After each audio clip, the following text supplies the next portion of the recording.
श्री गणेशाय नमः। आप सभी का मेरे चैनल पर हार्दिक स्वागत है। आप सभी को संकट चौथ की हार्दिक शुभकामनाएं। संकट चौथ हर साल माघ माह के कृष्ण पक्ष की चतुर्थी तिथि को मनाया जाता है। इस दिन भगवान विघ्नहर्ता, भगवान गणेश, संकटा माता और चौथ माता की विशेष रूप से पूजा की जाती है। इस दिन माताएं अपने बच्चे के सुखद भविष्य और उनके अच्छे स्वास्थ्य और लंबे आयु की कामना से उपवास रखती है और रात को चंद्र दर्शन करके अपना उपवास खोलती है। इस दिन मुख्य रूप से भगवान गणेश को भोग में तिल और गुड़ से बनी चीजों का भोग लगाया जाता है। चौथ माता की कथा सुनने मात्र से विघ्नहर्ता भगवान गणेश अपने भक्तों पर प्रसन्न हो जाते हैं, सभी आने वाली बाधाएं दूर कर देते हैं। उम्मीद करती हूँ आपको ये वीडियो पसंद आए। संकट चौथ की पौराणिक कथाएं सुनते हैं। बुढ़िया थी, वो गरीब थी और अंधी भी थी। उसके एक बेटा और बहू थे। वह बुढ़िया सदैव संकट चौथ का व्रत करती और चौथ माता की पूजा करती। एक दिन चौथ माता प्रकट होकर उस बुढ़िया से बोली, बुढ़िया माँ, तू जो चाहे वो मांग ले।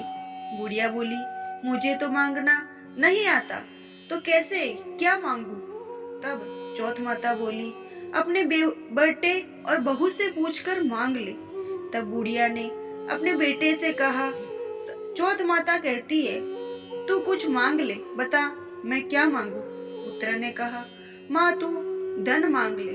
बहू से पूछा तो बहू ने कहा, नाती मांग ले। तब बुढ़िया ने सोचा कि ये तो अपने अपने मतलब की बात कह रहे। अंत उस बुढ़िया ने पड़ोसिन को पूछा तो उन्होंने कहा, बुढ़िया तू तो थोड़े दिन जिएगी, क्यों धन मांगे, क्यों नाती मांगे?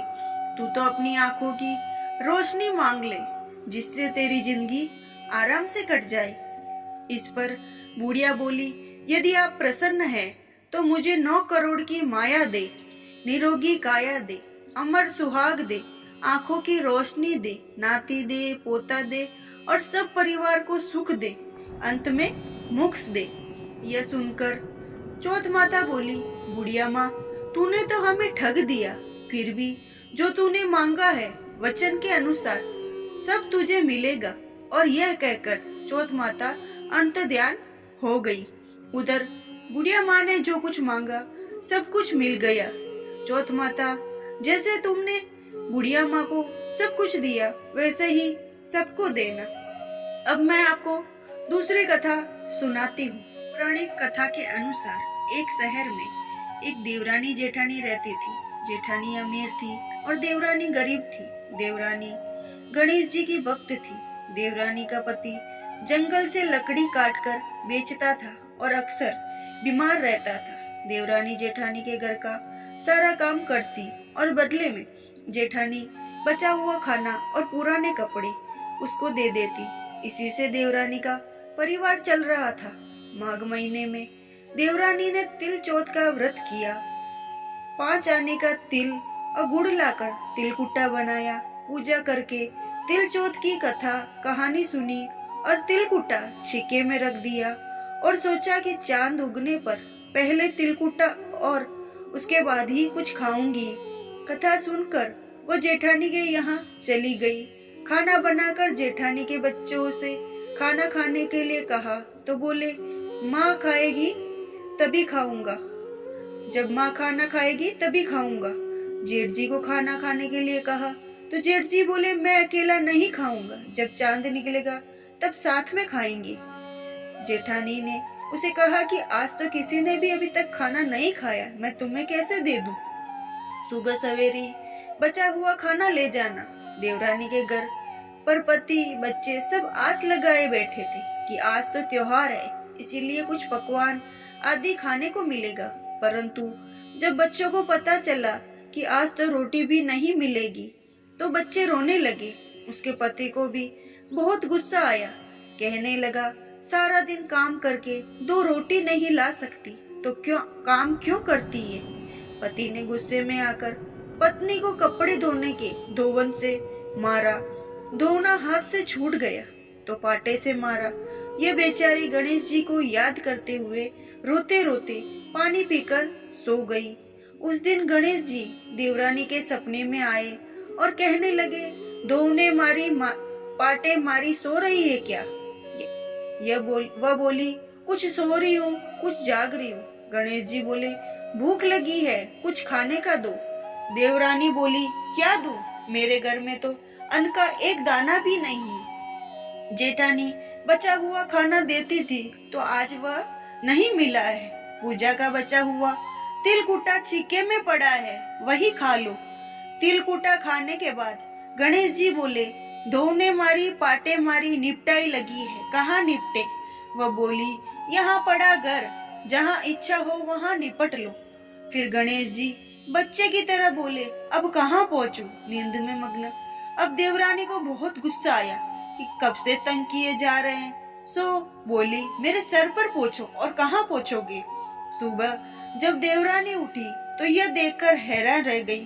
पूरा घर हीरे मोती से जगमगा रहा है। सिर पर जहाँ विनायक जी पूछनी कर गए थे, वहाँ हीरे टीके बिंदी जगमगा रहे। उस दिन देवरानी जेठानी के यहाँ काम करने नहीं गई। बड़ी देर तक राह देखने के बाद जेठानी ने बच्चों को देवरानी के बुलाने भेजा।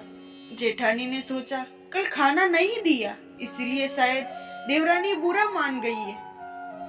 बच्चे बुलाने गए और बोले, चाची चलो, माँ ने बुलाया है, सारा काम पड़ा है। देवरानी ने जवाब दिया, अब उसकी जरूरत नहीं है, घर में सब भरपूर है, गणेश जी के आशीष से। बच्चों ने घर जाकर माँ को बताया कि चाची का घर तो हीरे मोतियों से जगमगा रहा है। जेठानी दौड़ती हुई देवरानी के पास आई, पूछा कि ये सब कैसे हुआ। देवरानी ने उसके साथ जो हुआ वो कह डाला। घर लौटकर जेठानी अपने पति से कहा कि आप मुझे धोने से और पाटे से मारो। उसका पति बोला, भली मानस, मैं कभी तुम पर हाथ भी नहीं उठाया, मैं तुम्हें धोने और पाटे से कैसे मार सकता हूँ?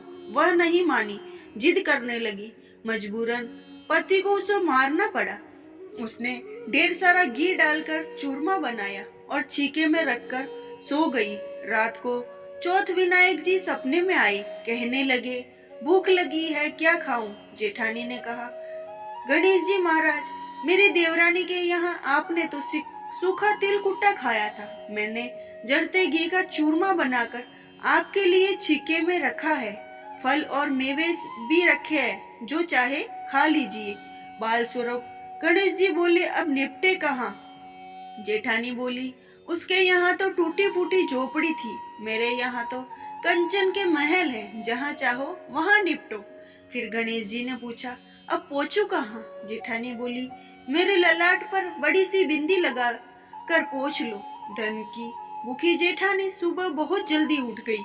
सोचा घर हीरे जवाहरात से भर चुका होगा, पर देखा तो पूरे घर में गंदगी फैली हुई थी, तेज बदबू आ रही थी। उसके सिर पर बहुत सी गंदगी लगी हुई थी। उसने कहा, हे गणेश जी महाराज, ये आपने क्या किया? मुझसे रूठे और देवरानी पर टूटे।